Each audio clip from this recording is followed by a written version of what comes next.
Ketika mereka ini nanti menjadi orang-orang yang berhasil dan kita menjalani usia tua mati, kita dimakan cacing tanah, yang kaya-kaya hartanya tinggal, yang pejabat-pejabat jabatannya binasa, tapi bapak, ibu, para ustadz, ustazah, para kiai, para guru, itu yang mengalir, yang menjamin mengalir itu Nabi Muhammad SAW. Iza matal insan, kalau manusia mati, inqata'a, putus semuanya. Tapi ada yang tetap connect. Apa dia? Ilmun yuntafa'u bih. Maka ikhlaslah karena Allah Subhanahu wa ta'ala. Saya tidak ragu sedikit pun para ustaz ustazah ini orang-orang ikhlas. Kalau tidak ikhlas tidak akan mungkin jadi 250 anak-anak yang luar biasa. Betul? Karena keikhlasan mereka lah kalian hafal Quran. Karena keikhlasan mereka. Tapi yang namanya hati itu kadang berbolak-balik. Karena berbolak-balik itulah dia namanya qalb. Qallaba yuqallibu taqallaba yataqallabu ya muqallibal qulub. Bolak-balik dia. Pagi jadi ustaz, bisa sore jadi setengah ustaz, bisa, tapi tidak di sini, di tempat-tempat lain. Pagi jadi ustaz ngajar nahu, sore bisa jadi ustaz ngajar pelet, bisa, pelet ikan. Tapi kalau dia istiqomah insya Allah, maka ini kuatkan. Kalau berharap kepada pemerintah, oh terlalu jauh. Guru fisika di PNS kan, guru kimia PNS, guru matematika PNS, guru nahu, guru tajwid, guru akidah akhlak. Padahal itulah yang menyelamatkan anak bangsa. Maka kita berharap, tapi mereka tidak berharap PNS. Malah yang udah PNS jadi keluar PNS. Ustaz Somad. Mereka hanya berharap pada ridho Allah Subhanahu wa ta'ala. Ada amal yang tetap mengalir. Ini rukun yang pertama, para ustadz, para kiai. Rukun yang kedua adalah santriwan, santriwati. Bahasa Arabnya talibun. Talibun diambil dari kata talaba yatlubu. Apa makna talaba yatlubu? Mencari. Dia selalu mencari. Utlubil ilma walau bisin. Carilah ilmu walaupun ke negeri Cina. Dulu begitu punya hadisnya, carilah ilmu walaupun ke negeri Cina. Sekarang nggak perlu lagi ke Cina karena Cina udah datang ke sini. Ilmu dagangnya, ilmu bisnisnya, ilmu interaksi sosialnya.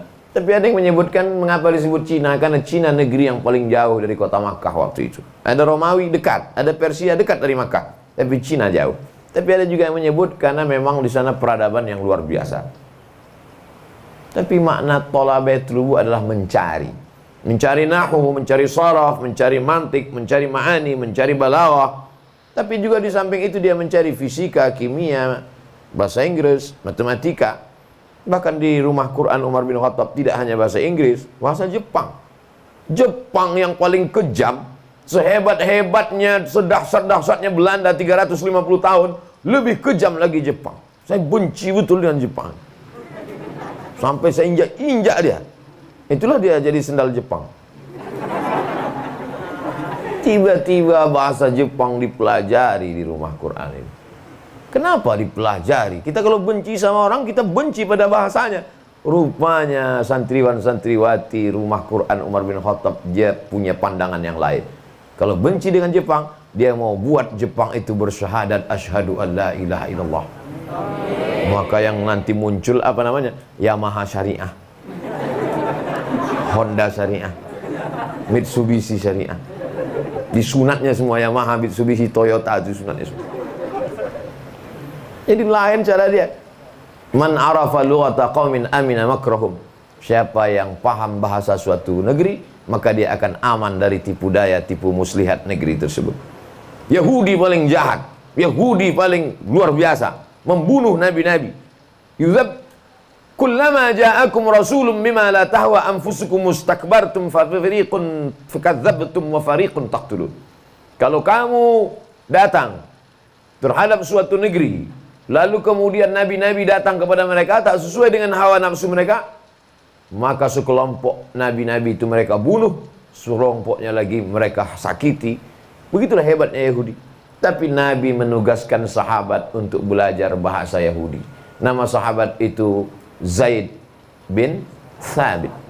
Ta'allamtuhu wa hadzaqatuhu. Aku belajar bahasa Yahudi itu, wa hadzaqatuhu, dan aku faham sefaham-fahamnya. Berapa lama dia belajar bahasa Yahudi? Nisfa syahrin, setengah bulan. Setengah bulan dia belajar bahasa Yahudi. Begitu cerdasnya dia. Ananda sekalian yang sudah belajar bahasa Inggris, tadi sudah saya dengar bahasa Inggrisnya mantap, bahasa Jepangnya mantap, bahasa Sundanya, apalagi kumaha atuh damang. Maka insya Allah ini menjadi alat berbahasa. Pakaiannya sudah bersih, pakai dasi, pakai sorban, pakai peci, penampilannya sudah, gizinya pula sehat, lengkap semuanya, makanannya lengkap, olahraga lengkap. Kita disuruh alimu auladakum as-sibahah war-rimayah, ajarkan anak-anak kamu berenang dan memanah. Memanah di sini bebas, semua bisa dipanah burung-burung. Berenang pun tinggal habis keluar assalamualaikum warahmatullahi wabarakatuh, berenang langsung bawah. Sehat-sehat fisiknya semua. Di luar sana anak-anak merokok, cabut dari sekolah merokok, pakai lem kambing. Yang level SD lem kambing, yang SMP ganja, yang SMA sabu-sabu, yang kuliah sakau, S2 mati. Tapi anak-anakku bersih, bersih dadanya, bersih imannya, bersih paru-parunya. Maka beruntunglah kalian menjadi santriwan, santriwati rumah Quran. Insya Allah semuanya menjadi penghafal Quran 30 juz. Apa ya jadi penghafal Quran? Paling-paling nanti jadi imam sholat tarawih. Ini pengetahuan yang tidak diupdate.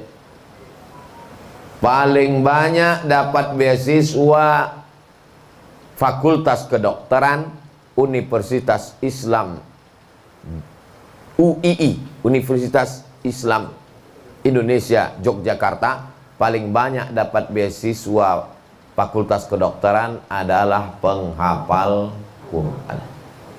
Ustaz tahu dari mana? Baca korannya? Enggak, saya sampai ke sana, rektornya yang ngomong. Paling banyak di sini penghafal Quran dapat beasiswa. Yang mau jadi dokter, yang mau jadi dokter angkat tangan.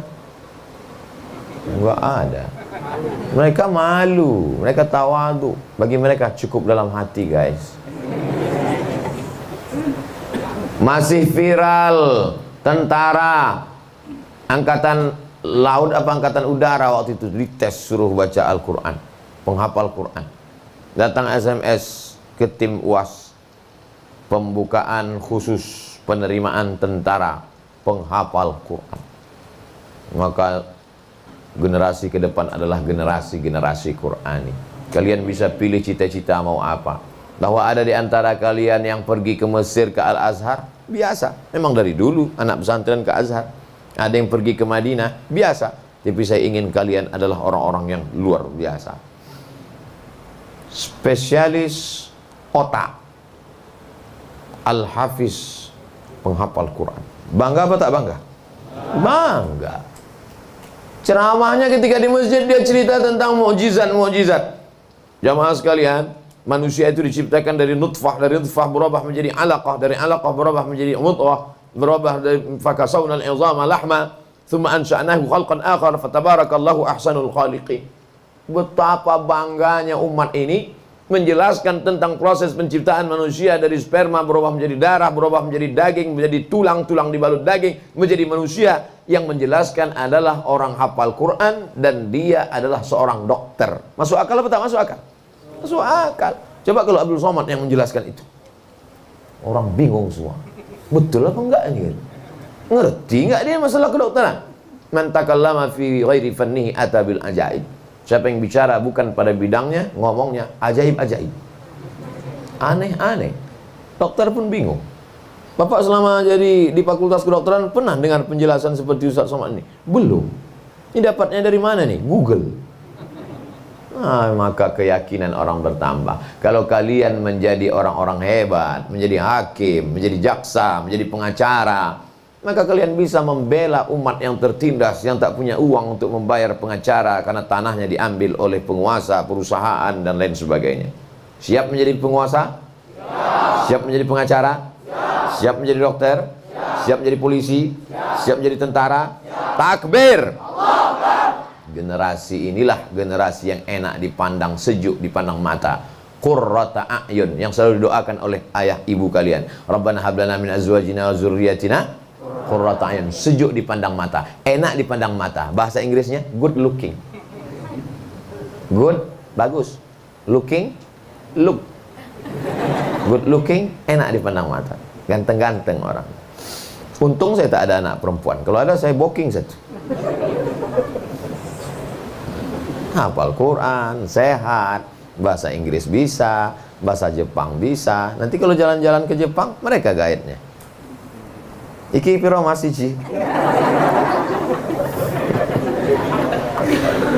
Ini santrinya. Jadi kalian tahan-tahan di sini sampai 6 tahun ya Ustaz? Sampai 6 tahun, tamat. Setelah 6 tahun kalian akan terbang sejauh mata memandang. Dan setelah itu nanti kita akan adakan reuni akbar alumni Rumah Quran Umar bin Khattab Bogor. Penceramah tahun 2050 nanti kita adakan. Penceramah. Waktu itu sebagian bapak-bapak ini udah meninggal. Saya masih hidup. Penceramah reuni akbar angkatan 2020 diadakan 2050. 2050 waktu itu umur saya 2040 umur saya 63.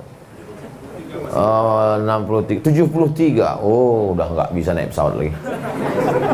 Kita pakai streaming aja lah. Pakai aplikasi Zoom. Andai pun saya mati, saya tidak berkecil hati. Kenapa? Karena pahala tetap mengalir ke makam saya. Amin. Kenapa kalian amin kan? Berarti mau saya cepat mati. Rukunnya 2 sudah. Guru sudah ada. Santri sudah ada. Tapi guru sama santri tidak akan bisa duduk bersama kalau tidak ada tempat duduknya. Apa itu? Masjid. Maka dulu santri sama ini rumah kiai, ini masjid. Itu selalu berseberangan. Coba pergi ke Gontor Darussalam. Ini masjid, ini rumah kiai. Rata-rata susunannya begitu.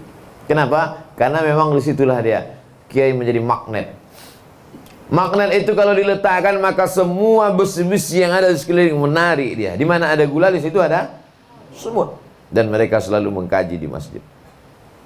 Dulu kelas tidak ada. Sebelum ada Belanda datang, itu makanya disebut dengan santri sorogan. Duduk. Orang Arab menyebutnya halaqah. Halaqah artinya lingkaran. Kiai duduk, lalu santri berkeliling, baca kitab kuning. Lalu kemudian mulai pakai kelas-kelas. Terserah mau pakai kelas, mau pakai saung. Dan sekarang orang mulai bosan pakai kelas, terkungkung pikirannya sempit. Maka muncullah apa yang disebut dengan sekolah alam.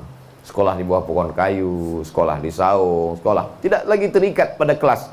Dan inilah yang diajarkan Nabi Muhammad SAW. Nabi tak ada ngajar pakai kelas. Nabi sholat, Nabi duduk di Masjid Nabawi dikelilingi oleh para sahabat. Man salaka tariqan, siapa yang melewati suatu jalan, yaltamisu fihi ilman, dia mendapatkan ilmu di jalan itu, sahalallahu lahu bihi tariqan ilal jannah, dimudahkan Allah jalannya menuju surga. Jadi masjid sebagai tempat peradaban Islam dibangun dari masjid. Lalu kemudian muncul kelas. Yang mau pakai kelas nggak salah. Tapi sekarang buktinya beberapa sekolah tidak pakai kelas. Namanya apa? Sekolah agrokultural. Namanya apa? Sekolah homeschooling.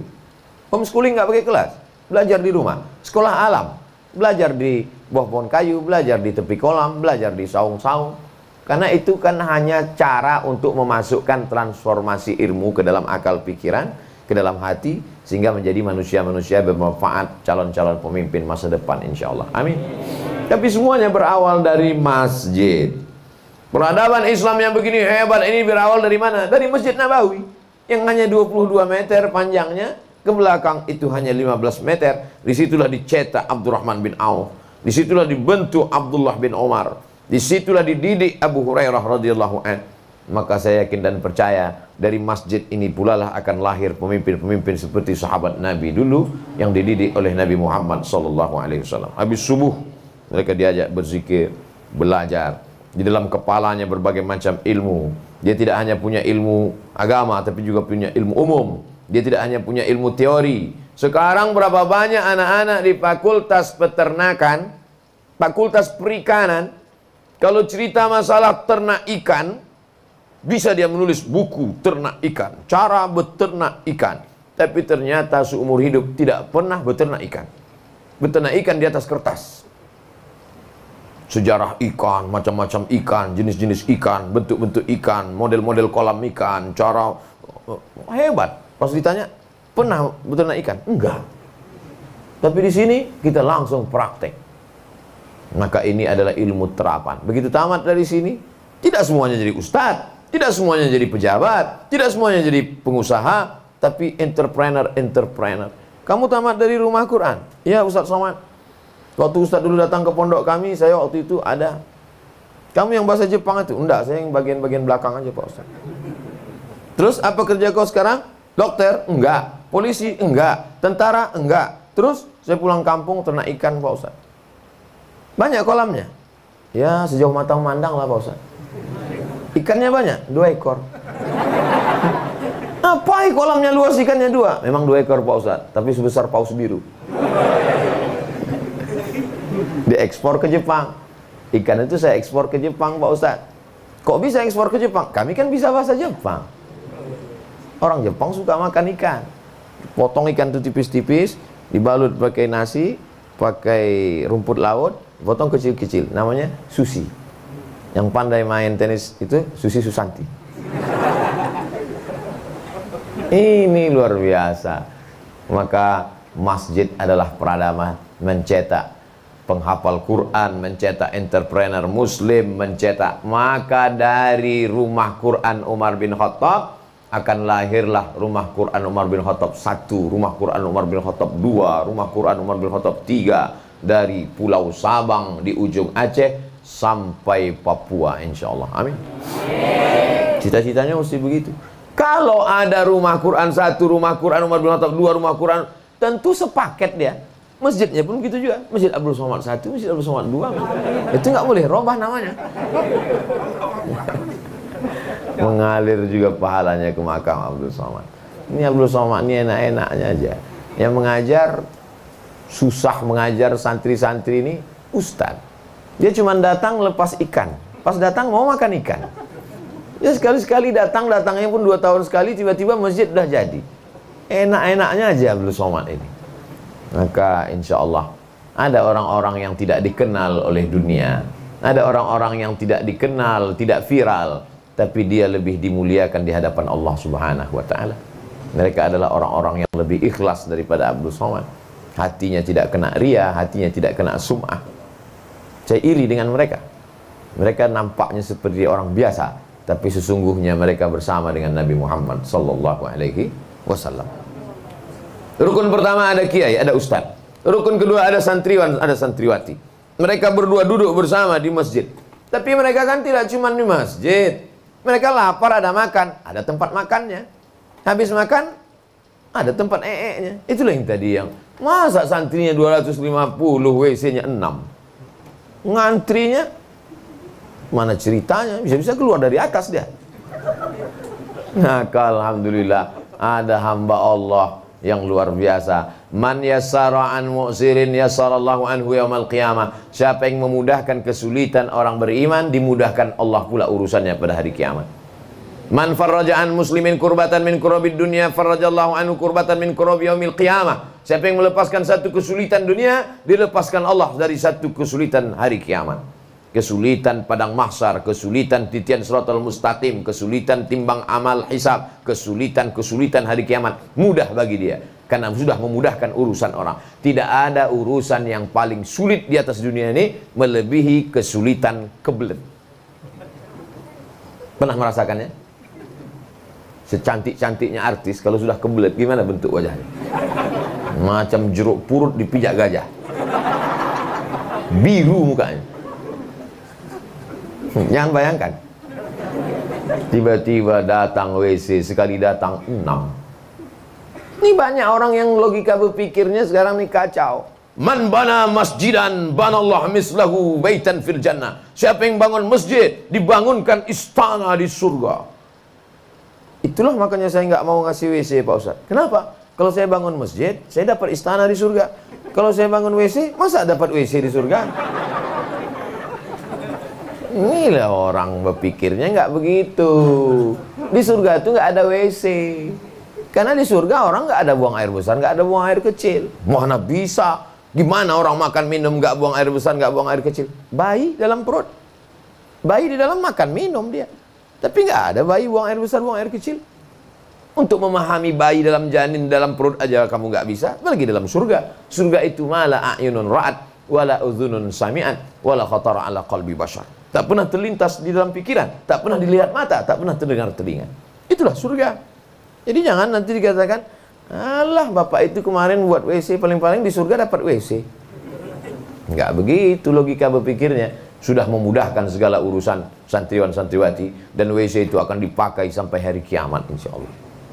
Tulis itu nanti, WC ini dipakai sampai hari kiamat.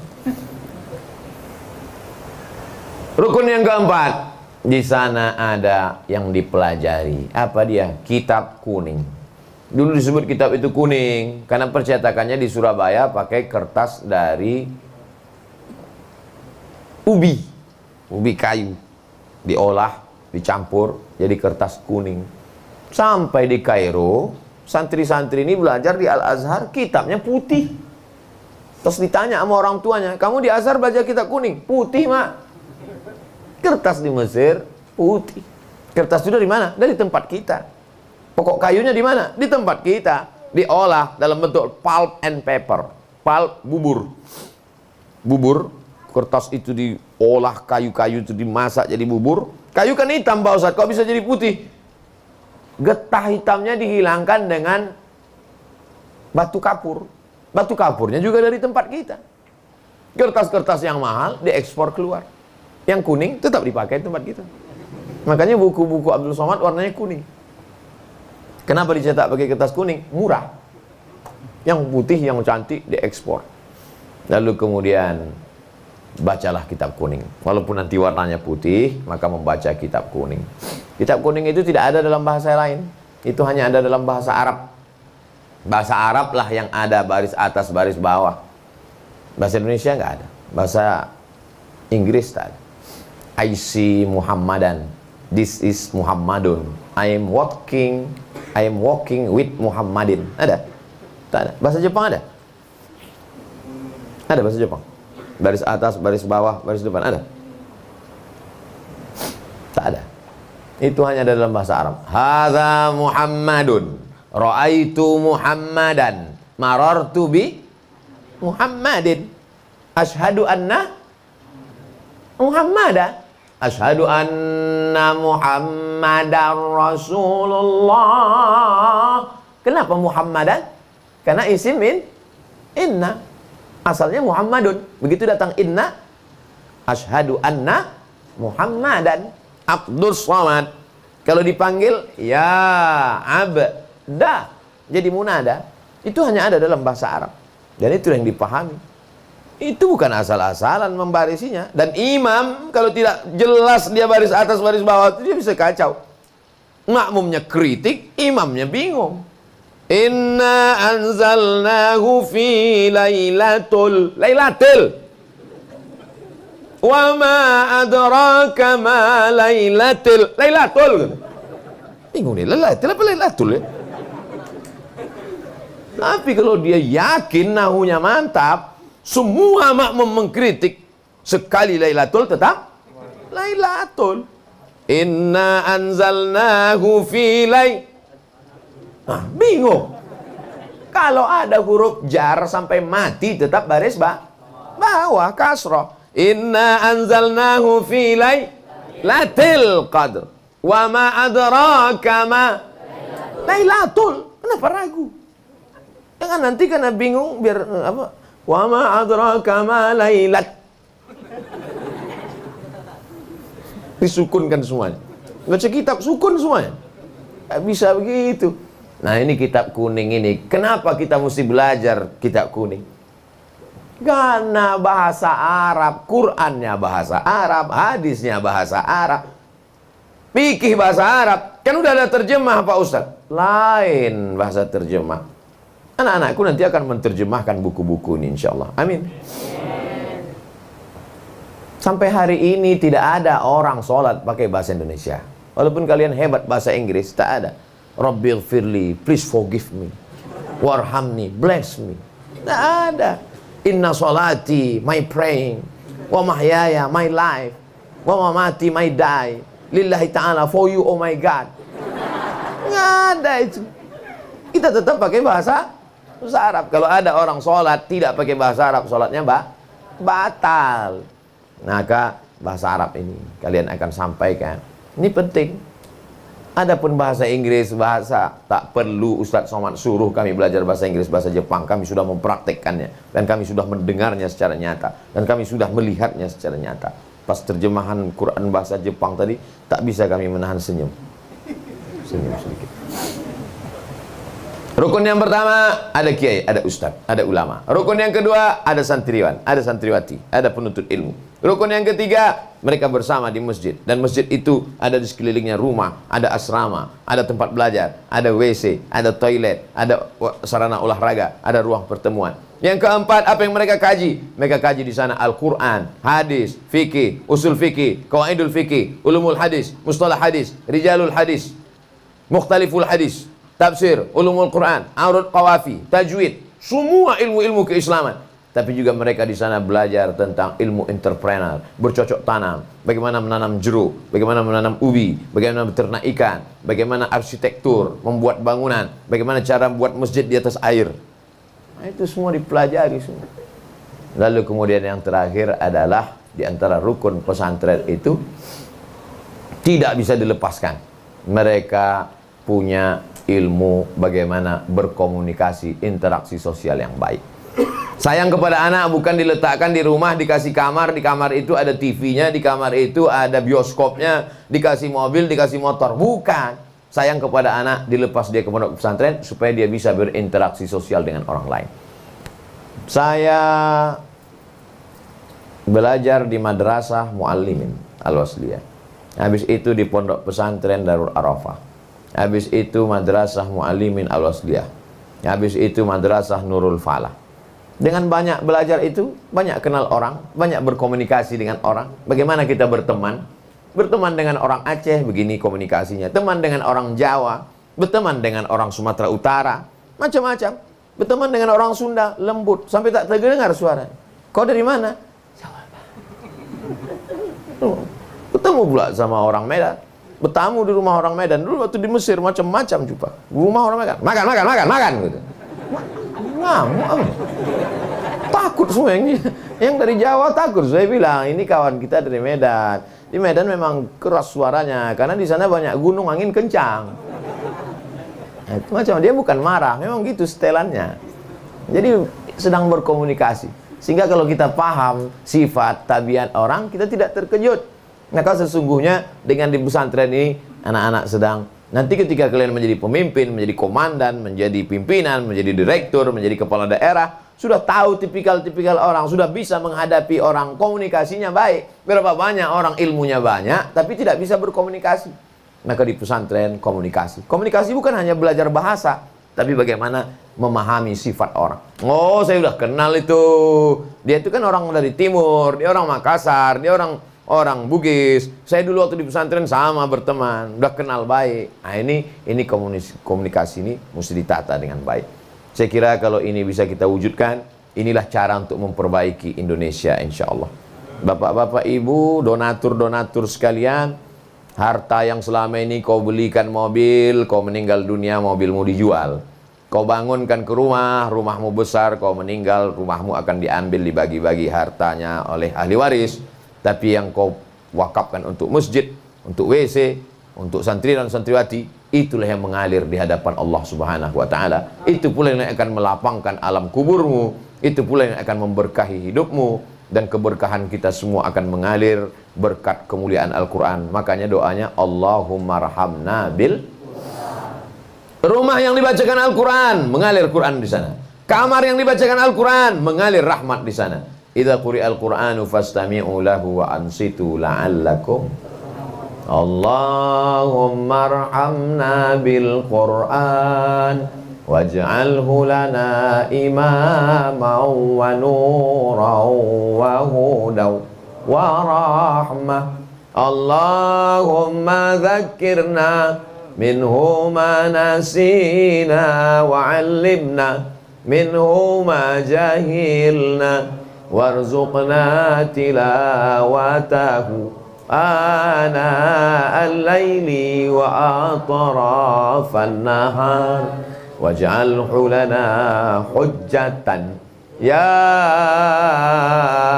rabbal alamin. Waj'alhu lana hujjatan, jadilah Al-Quran itu sebagai pembela kami nanti pada saat tak ada yang bisa membela. Yauma yafirrul mar'u min akhi, saudara kandung tak bisa membela. Wa ummihi, emak kandung tak bisa membela. Wa abi, ayah kandung tak bisa membela. Tapi ada yang membela kita nanti di sana adalah Al-Quran. Kalian adalah anak-anak yang akan memasangkan tajun minan nur, mahkota dari cahaya di atas kepala. Kalau kau menghafal Quran, bagus. Tak bisa hafal Quran, anakmu hafal Quran. Saya nih Pak Ustaz gak bisa baca Quran, gak bisa lihat Quran, gak bisa ngapal Quran. Asal melihat Quran, meleleh air mata saya. Kenapa? Minus. Kacamata tebal. Asal ditengok itu bersatu titik ya, titik ba, titik nun, titik ta, titik sa. Maka ketika dia tidak bisa membaca Quran, tidak bisa melihat Quran, dibalaskannya sakit hatinya. Anak-anak bangsa ini mesti hafal Quran. Maka saya berikan beasiswa full. Begitu cara pikirnya. Sekarang banyak orang, saya nggak bisa baca Quran Pak Ustaz, maka anak-anak saya mesti lebih bodoh daripada saya. Na'udzubillah. Kita balaskan sakit hati kita. Mudah-mudahan 5 rukun ini menjadi pelajaran buat kita bersama. Bagi yang sudah berwakaf, berinfak, bersedekah, saya ucapkan barakallahu laka fi rizqika. Allah memberkahi rezekimu wahai saudara-saudaraku. Anak-anakku sekalian menjadi penghafal Quran, para ustadz dan ustazah menjadi orang-orang yang mengalir pahalanya. Saya datang kemari menumpang tuah, kata orang Melayu. Mudah-mudahan saya dapat kecipratan pahalanya pula insyaallah. Amin ya rabbal alamin. Ala hazihi niyah wa kulli niyatin salihah. Untuk niat yang baik ini mari kita sama-sama berdoa kepada Allah. Al-Fatihah. A'udzubillahi minasyaitonir rajim. Bismillahirrahmanirrahim. Alhamdulillahirabbil alamin arrahmanir rahim maliki yaumiddin.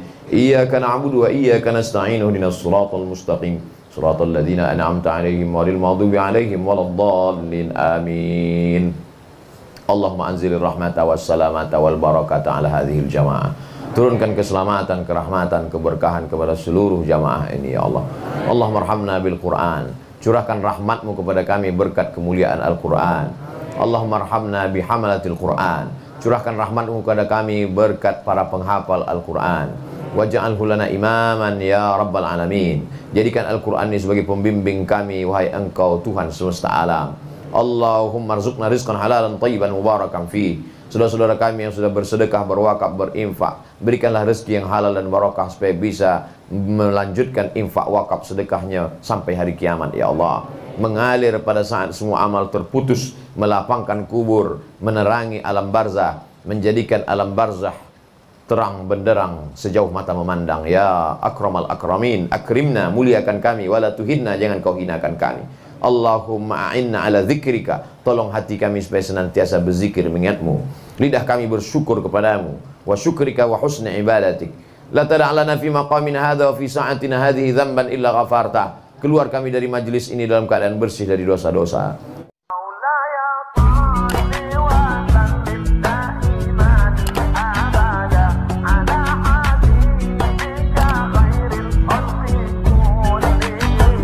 Maula